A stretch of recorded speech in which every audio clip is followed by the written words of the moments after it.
नमस्कार दोस्तों। असम की धरती पर अपनी सुरीली आवाज से जादू बिखेरने वाले सुपरस्टार सिंगर जुबिन गर्ग की मौत ने पूरे देश को सदमे में डाल दिया है। 19 सितंबर को सिंगापुर में स्कूबा डाइविंग के दौरान हुई इस घटना को कुछ लोग सिर्फ एक हादसा मान रहे हैं, जबकि कुछ इसे किसी गहरी साजिश से भी जोड़कर देख रहे हैं।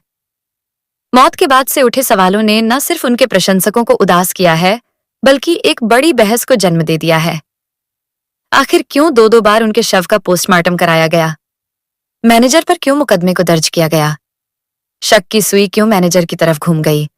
और उनकी पत्नी गरिमा ने क्यों सभी एफआईआर वापस लेने की अपील की? ये सारे सवाल आज भी हवा में तैर रहे हैं, जबकि जुबिन का अंतिम संस्कार हो चुका है।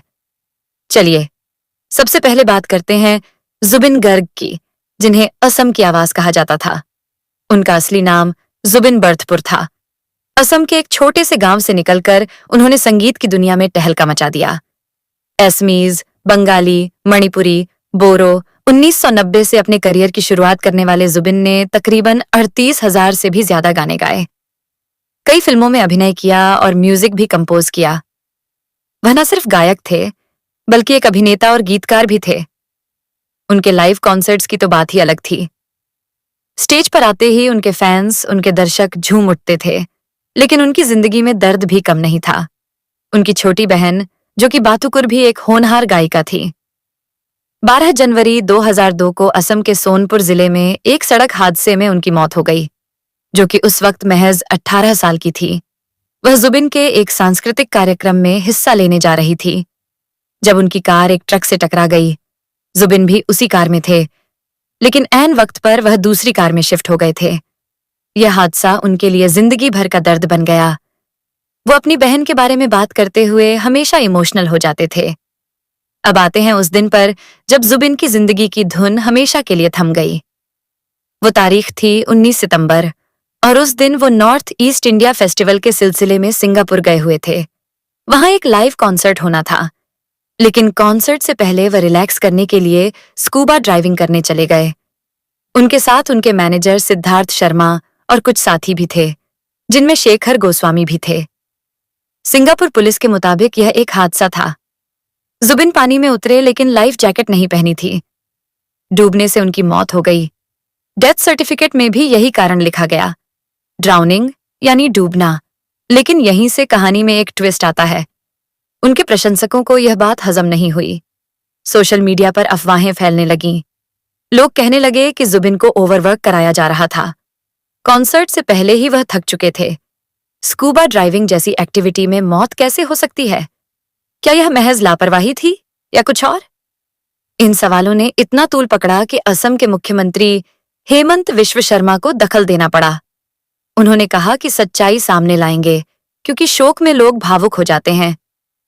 लेकिन प्रशंसकों की मांग पर पुलिस ने कार्रवाई की। मैनेजर सिद्धार्थ शर्मा और सिंगापुर के आयोजकों के खिलाफ एक एफआईआर दर्ज की गई। शक की सुई सीधे मैनेजर की तरफ घूम गई। लोग कहने लगे कि क्या मैनेजर ने लापरवाही बरती? क्यों लाइफ जैकेट उन्हें नहीं पहनाई गई?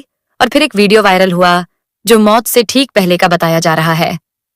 इस वीडियो ने आग में घी डालने का काम किया। वीडियो में जुबिन गर्ग अपने पुराने साथी शेखर गोस्वामी से बात कर रहे हैं। शेखर उन्हें पानी में उतरने के लिए दबाव डालते नजर आ रहे हैं। जुबिन कहते हैं कि शेखर ने ही उन्हें तैराकी सिखाई है, लेकिन ये पानी में जाने के लिए ज्यादा इच्छुक नहीं लग रहे हैं।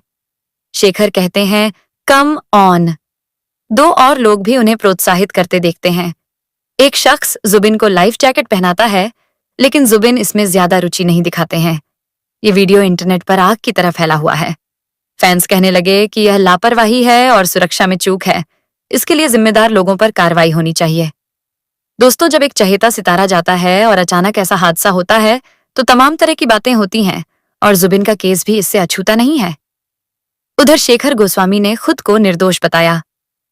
असम के एक यूट्यूबर को दिए इंटरव्यू में उन्होंने कहा कि वह खुद नहीं, बल्कि असम एसोसिएशन के कुछ सदस्य उन्हें यट पर ले गए थे। वीडियो तो मौत से पहले का है, लेकिन उसके बाद क्या हुआ? खबरों के मुताबिक जुबैन दोबारा पानी में उतरे, इस बार बिना लाइफ जैकेट के, और बस यही घातक साबित हुआ। लेकिन हैरानी की बात यह है कि दूसरी बार का कोई वीडियो सामने ही नहीं आया। अब सवाल उठता है, क्या जानबूझकर? दोस्तों, मैं रिपीट कर रहा हूं, क्या जानबूझकर वीडियो नहीं बनाया गया या किसी ने इसे छिपा लिया? यह सवाल मौत के रहस्य को और गहरा कर रहे हैं। मौत के बाद जुबिन का शव सिंगापुर से भारत लाया गया।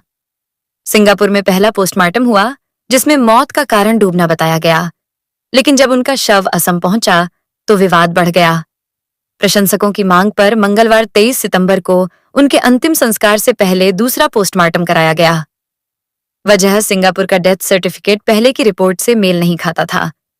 क्या पहले पोस्टमार्टम में कुछ छिपाया गया था या यह महज प्रक्रिया का हिस्सा था? ये सवाल अभी अनसुलझे हैं। अंतिम संस्कार कमरकुची गांव में हुआ। केंद्रीय मंत्री किरण रिजिजू भी वहां पहुंचे। गुवाहाटी में लाखों लोग उनके अंतिम दर्शन के लिए उमड़ पड़े। हर कोई अपने तरीके से उन्हें श्रद्धांजलि दे रहा था, लेकिन विवाद यहां थमा नहीं। इसी बीच बॉलीवुड के संगीतकार अनु मलिक ने जुबिन को याद करते हुए एक इंटरव्यू दिया। अनु ने जुबिन के हेल्थ इश्यूज का भी जिक्र किया। उन्होंने कहा, जुबिन मुझे बताता था कि उन्हें अचानक बेहोशी आ जाती है। मैंने उनसे कहा, जाओ और अपनी जांच कराओ। फिर कई साल तक हमने उसका पता नहीं लगाया। बात नहीं हुई, उसने फोन भी नहीं किया, चला गया। पहाड़ों की अपने असम की पुकार उसकी बहुत जोरदार थी। यह खुलासा सुनकर कई लोग सोचने लगे कि क्या मौत में, यानी क्या अचानक मौत की जो वजह है, उसका कनेक्शन इस हेल्थ प्रॉब्लम से है? क्या बेहोशी की वजह से वह पानी में खुद को संभाल नहीं पाए? अब बात जुबिन की पत्नी गरिमा की। उन्होंने मैनेजर सिद्धार्थ शर्मा के पक्ष में ही बयान दिया। गरिमा ने कहा कि सिद्धार्थ हमेशा जुबिन के साथ एक भाई की तरह रहे हैं। उन्हें अंतिम संस्कार में शामिल होने से नहीं रोका जाना चाहिए। उन्होंने सभी एफआईआर वापस लेने की अपील की और इस अपील ने मामले को एक नया मोड़ दे दिया। क्या गरिमा को लगता है कि यह महज हादसा था या परिवार अब शांति चाहता है? पुलिस ने शेखर गोस्वामी पर भी उंगलियां उठाईं। कई तरह की शिकायतें सामने आईं और एफआईआर दर्ज हो गई। सीएम ने कड़ी कार्रवाई की बात की, लेकिन जांच अभी चल रही है। इस पूरी कहानी में कई ऐसी घटनाएं हैं जो पहले भी बॉलीवुड या संगीत जगत में देखी गई हैं। जैसे सुशांत सिंह राजपूत की मौत पर भी कई तरह के सवाल उठे कि हादसा था या साजिश। इसकी बहस चलती रही। सिद्धार्थ शुक्ला की बात करें, अचानक मौत जहां हेल्थ इश्यूज सामने आए, जुबिन का मामला भी उससे अछूता नहीं है, जहां प्रशंसक सच्चाई की तलाश में है। लेकिन एक बात साफ है कि जुबिन की मौत ने असम की संगीत परंपरा को एक बड़ा झटका दिया है। उनके गाने आज भी लोगों के दिलों में बसते हैं। क्या यह हादसा था या साजिश? जांच पूरी होने पर ही पता चलेगा। फिलहाल उनके फैंस शोक में डूबे हैं और सोशल मीडिया पर न्याय की मांग गूंज रही है।